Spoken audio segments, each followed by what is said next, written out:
Today we're going to be talking about sub-goals in fighting games.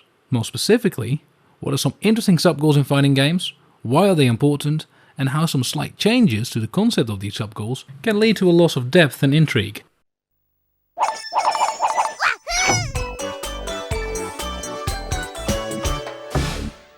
Before we start, let's make a clear distinction between what would constitute a sub-goal and the main goal of a fighting game. The main goal of a fighting game is of course beating your opponent by whittling their health down to zero before they do the same to you. This in turn means that hitting your opponent, performing combos to deal max damage, minding Oki and of course also defending all lead to the main goal of the game. A sub-goal is a lesser or different goal you're working towards during the game, and often attaining these sub-goals will aid in winning the match and thus achieving the main goal. However, they are not directly linked to winning in the way things like deal damage and defend to stop taking damage are.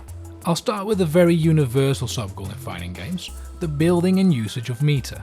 Many fighting games have some sort of meter that fills up over the course of the match. This meter, or portions of it, can then be spent on doing stronger moves like EX moves, or performing super moves. Building this meter is a sub-goal in and of itself. There are often ways outside of attacking or defending to build meter. One way is to whiff certain moves.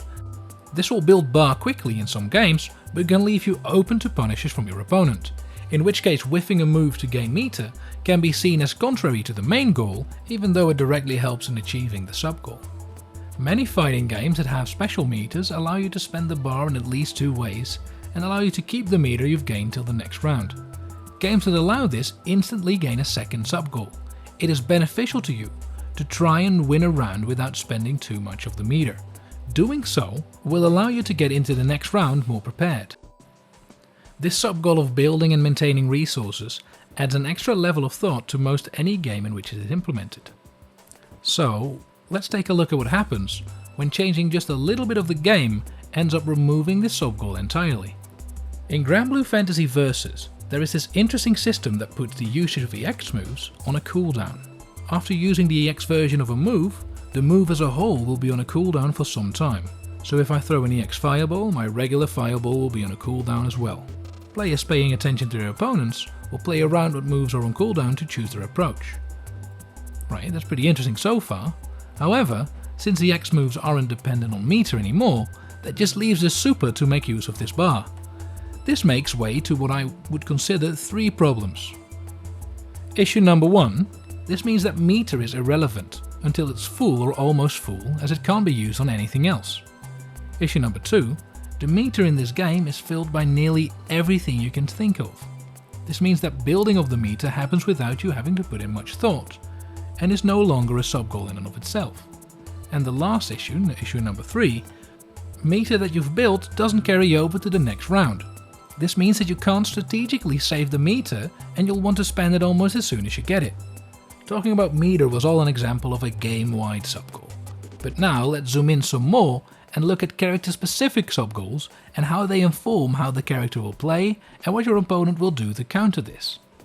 We'll start with some common character-specific sub-goals and move on to some really unique and fun ones that I like a lot. A common character-specific sub-goal is building and taking care of an additional resource. Street Fighter V's Yuri, Granblue Fantasy's Percival, and Guilty Gear's Jam are all examples of this.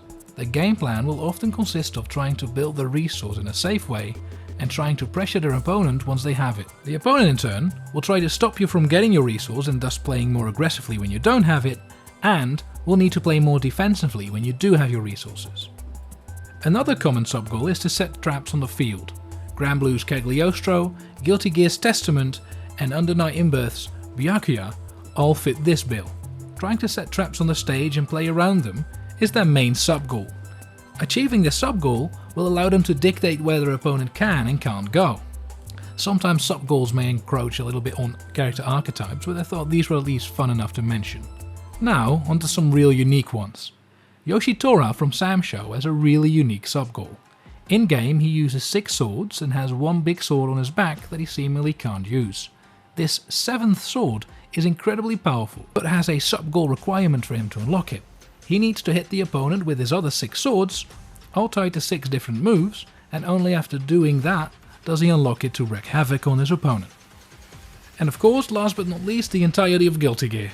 Whether you're straight up playing pool on some fools, or you don't want to play a fighting game at all and just want to play some StarCraft, there's some real unique stuff in Guilty Gear.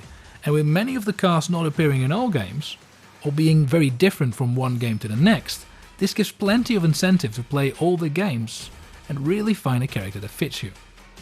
Anyway, there are tons more sub-goals in fighting games that I haven't covered, so feel free to let me know what sub-goals you really like in the comments down below. And, shameless self-plug, if you want me to reach my sub-goal, wink wink, consider subscribing. Thanks for watching and I'll see you in the next video, guys. Bye!